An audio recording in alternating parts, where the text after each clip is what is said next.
And, you know, I don't want this to be like a travelogue. I just thought it's easier if you can picture visually something that people are trying to talk about, if you know what I mean.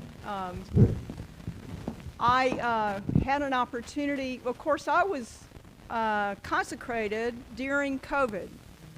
And what that meant was that you had to watch on TV what was going on. And there were severe limits put on the number of people. I think at the end we had maybe 40 people in the at the cathedral, and those were all people that had jobs. They weren't allowed to do anything unless they were my family. They had to have a job, and there were actually 7 of us, 7 bishops in the House of Bishops that were elected and consecrated during those restrictions, right after COVID hit, all the way for about a year and a half. And so the way in which the presiding bishop explained that to us is he says, you're going to be consecrated like they did Samuel Seabury, the first bishop. He was consecrated in Aberdeen with 3 Scottish bishops, one of whom was retired, but he was consecrated like that because he was an American citizen by the time, 1784, and he could not pledge allegiance to the king, so he could not figure out how to get a bishop, so he went and made a deal with the Scottish Church.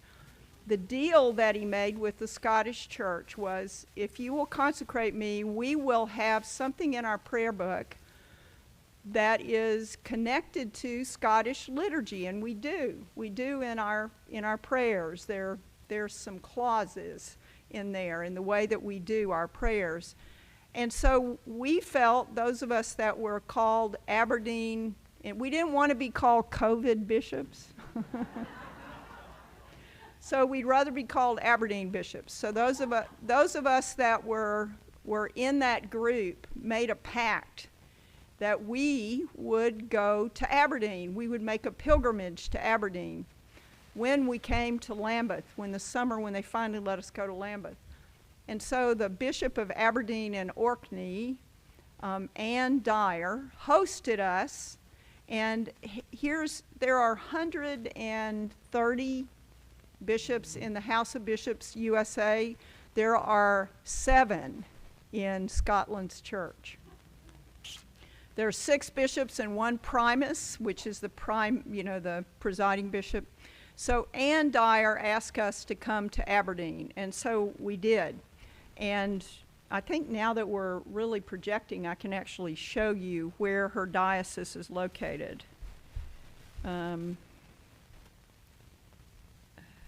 Places. Have to go over here. Somebody tell me if you can tell what's happening up there. Nothing happened when I changed. Has anything happened yet? No. Okay. Well, we may not be able to do that, but I'll just talk you.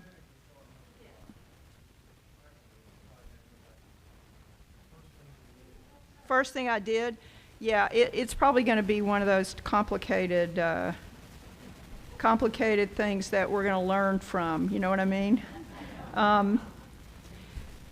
These are the Orkney Islands, okay? Anne Dyer's diocese is Aberdeen all the way to Orkney, and you have to fly to get to her churches, okay? And this is just a picture from the air of the Orkney Islands. So we went to Aberdeen, and I'm going to fly through here because I want to. I'm going to go back, but I want to show you the Aberdeen. Let me move to the. Okay, here are the Aberdeen bishops. Some of us, okay. And Samuel Seabury was consecrated in a home. And we went to the site of his consecration. I think the next picture is me there.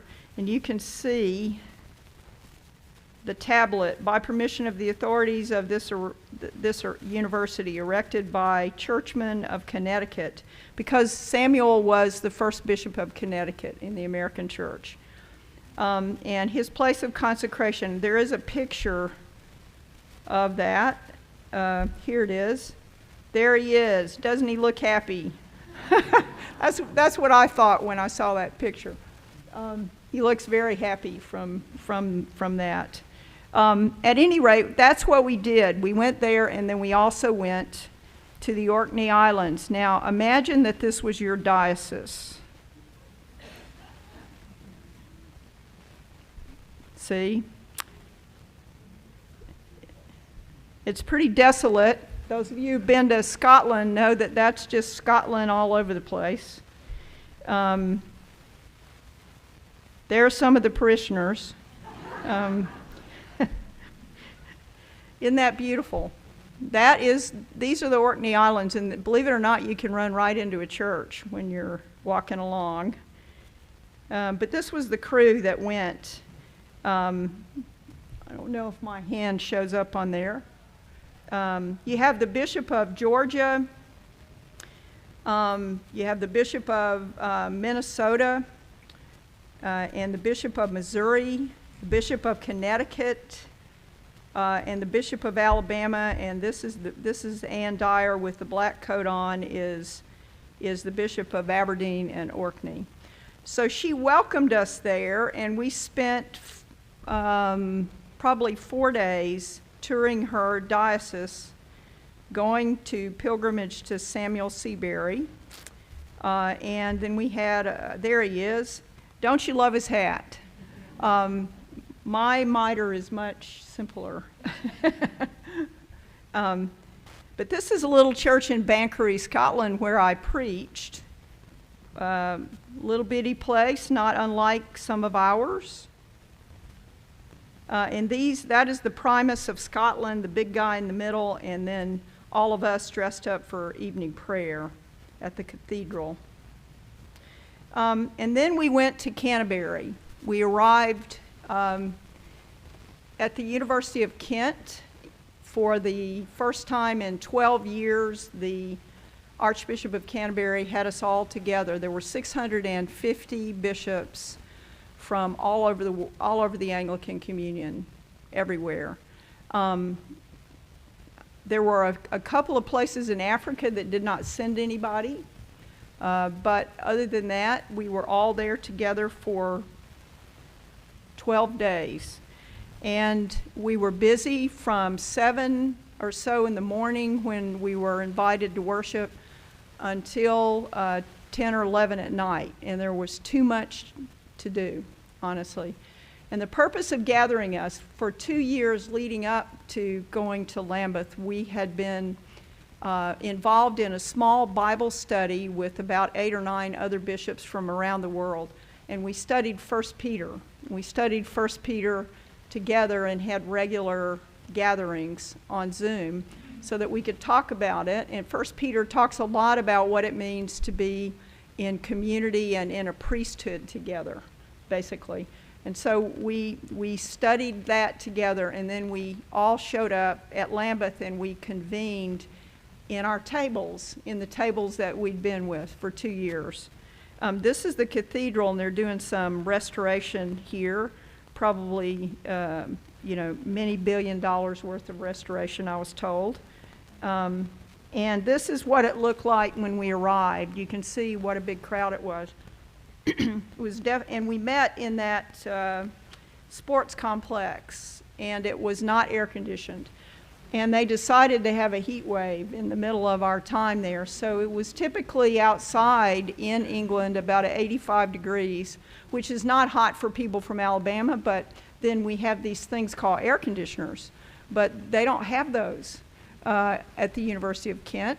And we stayed in dorm rooms, and they don't have air-conditioned dorm rooms. Not that that was a big deal, but you can see the diversity over this guy's shoulder.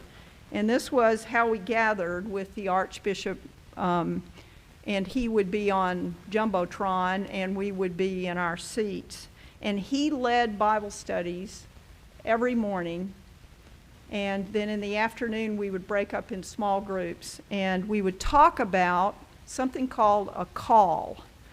There were 10 papers that were shared about issues ranging from the environment to human dignity, which included sexuality.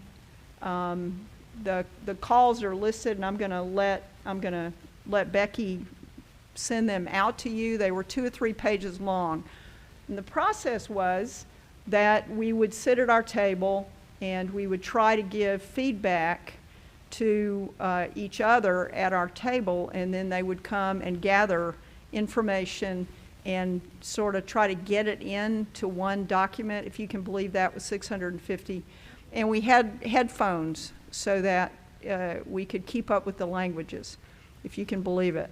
And there were so much diversity, so many languages. So, and of course, Michael Curry was there, and the House of Bishops met on its own because we had to have our own meetings because we weren't having enough meetings. And this is Bill and I with one of the bishops of Kenya and his wife, and then we, had meals together. We hung around together. Here's what I learned from all that. We have, this is in Canterbury Cathedral. This is Lloyd Allen, who is the Bishop of Honduras, and we have a companion relationship with Honduras. And he is standing over the shrine of Thomas Becket. And we had 2 days in the cathedral in retreat where they blocked everything off, and it was just for bishops. This is the shrine to Jonathan Daniels. There are only 2 sort of American shrines inside the Canterbury Cathedral, and Jonathan Daniels is one of them, and it's permanent. Now there's some temporary things that move around, but these are the permanent ones. But this is down in the Undercroft for Jonathan, and lots of people go down there to pray. And then this is just across the transoms. You can see from one side of the cathedral to the other if you've been in it, just to get a sense of how big it was. And we filled it up. We filled it up so much. It was shocking when we had worship. We would gather and for worship during those 2 days. And these are all, I want you to get a sense of the diversity. This is the Bishop of West Tennessee and the Bishop of Georgia, and the woman in the middle is from South Sudan. And then this is the Archbishop standing guard over us. And he led our prayers, which is quite remarkable, I think, that he would do as much as he did that was hands-on.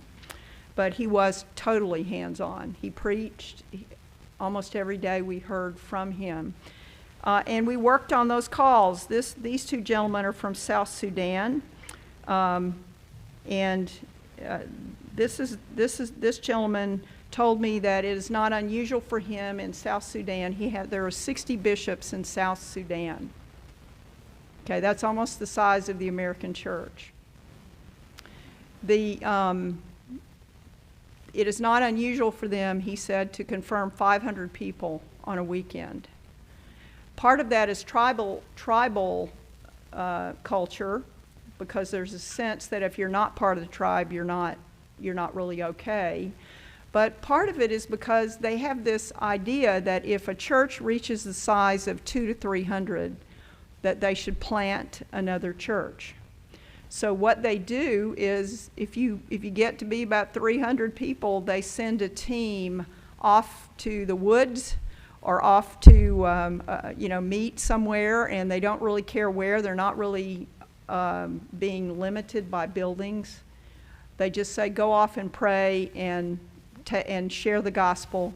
And so the church is growing so fast that he has to bring 7 or 8 bishops with him wherever he goes to confirm all the people. So they were teasing me big time about how many people did you confirm this weekend? And, you know, it was just good-natured, but never mind, the point being that, you know, they don't have the best conditions, but the church grows under terrible circumstances.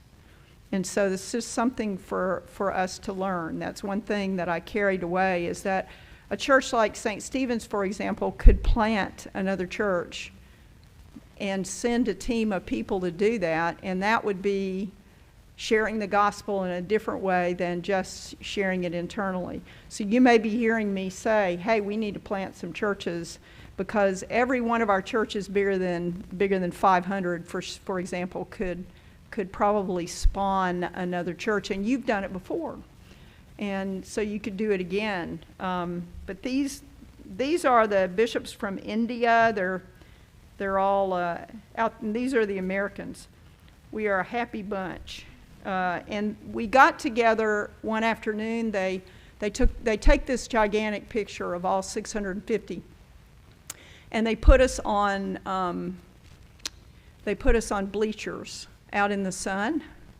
And have you ever tried to herd cats that could not hear and could not see? It was something like that. We all showed up in our outfits, and it's not hot in this. And we wandered around outside in 85 degrees, and we tried to figure out how to get in line so that we would, you know, be okay for the picture. It took about an hour and a half to get us in line, and this is how it looked. And these are the Indian bishops, and this is the line that went all the way around the field until the women all sat down in 5 minutes. These are the women bishops. About 2 Lambeths ago, 20 years ago, 22 or so years ago, there were only 8 women, and now there are 99 women. So we were excited to all be in the picture together, and we were all talking about it. We came after the other big picture. We said, this is going to take us 5 minutes. We're going to get in this picture and get out of the sun. So we did, but I thought that was exciting. This is an example of how we did our work, and I'm going to go, and this was just lining up for worship was a big deal. And then there's Bill trying to talk with the presiding bishop, Bill Curry. Another plenary session, but this is my Bible study group. Now, in this Bible study group, I had a gentleman from North India, 2 from South Africa, 1 from the Philippines, one woman from Wales, 1 woman from England, and 1 woman from Canada, and then me. And the gentleman that you see in the pink shirt across from me is from the Philippines. He is in exile. He went to Germany to a retreat, and because he had spoken out about the treatment of indigenous people in the Philippines, when he got to Germany, his deacon called him and said, the police came looking for you today. You cannot come home. So he's been in exile about 1.5 years. His wife and child are still in the Philippines. And we spent a good deal of time praying with him and trying to help him figure out how he can go back, if he ever can. The 2 gentlemen from South Africa still have a lot to say about the troubles that happened in apartheid, and they talked several times rather pointedly. One of them asked me, well, when in America do you ever suffer? So the perception of us from the outside is often that we don't have anything to suffer about. And I tried to help him, enlighten him a little bit in that, but I was really glad to have the question, what do you have to suffer about? The gentleman in North India is in a state which is operated by Hindu nationalists, and his church has been confiscated. His churches have been confiscated. and he has to get permission in order to have church, and if he says anything they don't like, he's worried that they're going to kick him out. I say all this to say that the variety of stress and strain across the world is unimaginable, and that may be one of the things you carry away is how the church is present in all these places. And yet, when we all get together in the cathedral and we all praise God and we all pray to Jesus, we're bonded. We can't say each other's language. We do not have each other's circumstances. But the love of Christ bonds us in a way that we can live together in this community. And I have no doubt that our relationships would have gotten deeper and deeper if we'd stayed in touch. Now, what I did see was how many American churches are involved with African bishops, with bishops in other countries. We really are deeply involved and invested. And that is one of the reasons why the communion is strong, is that our reaching out to places that are struggling has been a really good thing for us to do, not in a colonial way.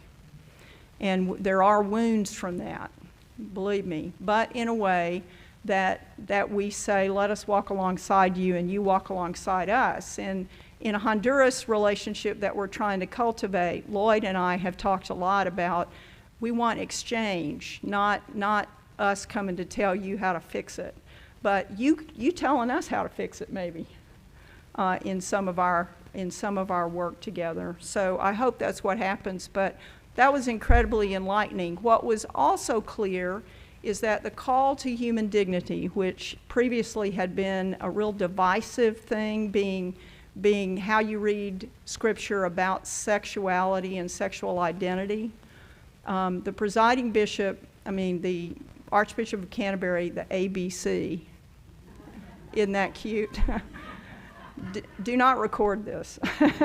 The Archbishop of Canterbury, for the first time in a gathering like this, acknowledged that people can read scripture in ways that differ but are still faithful, and that there can be a broad enough definition of human dignity and human sexuality and sexual identity that we can have a different way of reading it and we can still live together, and that both groups are faithful and have done theological reflection, and that we're not making this up, in other words. And that was extraordinary. That was an extraordinary moment. I would invite you to read the call to human dignity, because we expected that was the place where we might have a fracture, but instead we became closer together. One more thing I want to show you. My thing wore out. There's Bill and I at Lambeth Palace. Uh-oh, we lost airplay, looks like. Oh, I back up? Okay. We were at Lambeth Palace for a gathering about the environment, where you're going to hear more about Communion Forest. Plant a tree for every... Imagine we had 4 trees planted, 3 trees planted for those babies that were baptized this morning, or the 28 that we're about to confirm. What if we had 28 new trees? We're going to do that in Alabama. It's called a Communion Forest. The Archbishop has asked us to try that. There was a big globe in the garden, and it was a globe of the world, and our previous bishops grabbed me and said, let's all point to Alabama. So that's what we're doing. That's what we're doing. This is where we were gathered, the Communion Forest. And then we went to see Sam Wells. Okay, this is important for you because this was a big moment. At the end of the conference, on the very last day, 650 of us were gathered together, as always, in the morning. And we were asked to listen to statements of support which were offered from circumstances all over the world. And you had to be the primate. In other words, you had to be the presiding bishop or the head of the province of the church. And we were represented by, of course, Michael Curry, my cousin, and my brother, and he got up and read a statement. He got to choose which statement. There were only 13 statements accepted for the whole world, and they could only read the first 3 lines of it.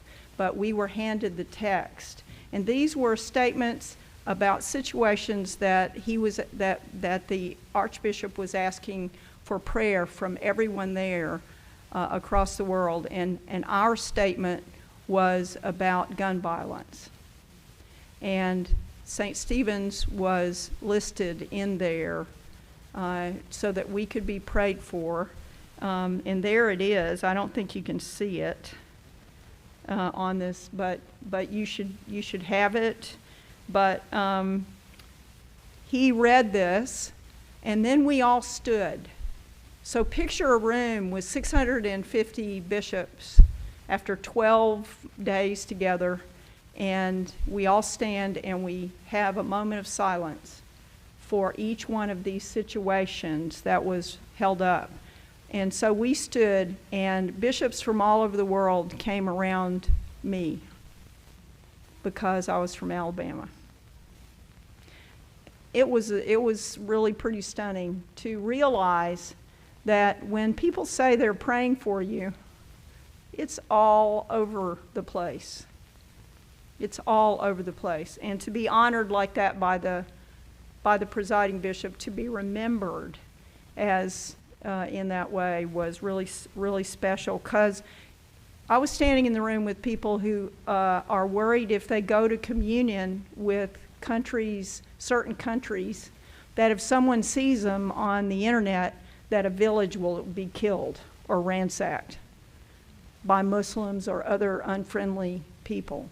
And these mostly gentlemen were worried about that, but yet in that environment they came around me to pray for our situation, which I felt like that's what the Christian community should be about. It should be about that kind of bond and solidarity. So that was my vacation this year. That was Lambeth. The point of Lambeth. The point of Lambeth, I think, is to continue to remind us that when we are that the American church is part of a great network of people that are worshiping in similar ways, that share abundant similar theology, and that are bound by the love of Jesus.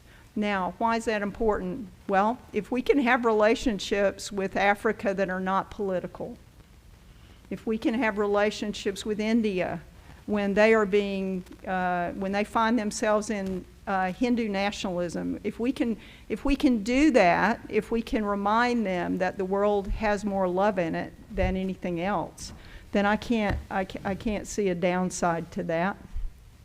Then that is what Jesus means when he says that we will transform the world. That's the way I heard it, and that's the way I experienced it, and I did not plan on experiencing it that way. So questions, yes. Well, Frank. we have 3 minutes before I've promised John Burris that I would have Bishop Curry back to the nave. Okay. So it could be 1 or 2 really brief questions. Okay, great. Sure. When I made the switch to reading Forward Day by Day online, they now have the links for daily prayers on the that take you directly to their website, and it is a wonderful journey day by day to really go into the diocese and see how they describe themselves and what they're living there. And it's something anyone else can do. We'll get that out. I also want you to know that Jo Bailey Wells, Sam Wells' wife, is a bishop, and she was just made the bishop for the Archbishop to pay attention to all the things that happened at Lambeth and follow up on those calls that we wrote. I'm also going to give you the links for those because there are many more. I did not do them justice. The one on the environment is extraordinary, and I know you care very deeply about that, and you need to see what the rest of the world thinks, because the rest of the world is with you. And you need to see that. But I think with Jo Bailey, with Joe doing that, following up specifically on everything that happened, that we'll have some deeper relationships, and hopefully she'll keep us rolling. If you've ever met Joe Wells, you know she will. She will keep us rolling, but I want you to know that as well, since you're close to Sam, as you are. Maybe one more. last question? Yes. I've got Janet Robert Shaw. Hold on. Did you take your Bible study? Was it assigned to you? No, it How was did- assigned. It was assigned, okay. So all of them were very diverse, and we were just thrown together. We had no idea. There were some boys and some girls and some people of color, and all mixed together in the world, the way the world should be. Yeah, the spouses were also in Bible studies, and I think Bill had more fun. Yes. It was the first chapter of Peter, and we took it line by line, and we had to wear headphones because not everybody spoke English at all, and I felt kind of bad that I didn't speak Indian or whatever dialect my friend was speaking. And I worry. I'm still praying for my friend that's in the Philippines, trying to get back to his wife, and afraid he's going to be arrested and killed because he said you should treat indigenous people better. It was seen as anti-government. Thank y'all. I'm so sorry. I have to go. Thank you, Bishop. And we invite you to come back this evening if you don't have plans this evening. We have another event here, 2 speakers from AROSHA, International Conservation Organization. If you didn't make a reservation, still come out. It's right after the Celtic service.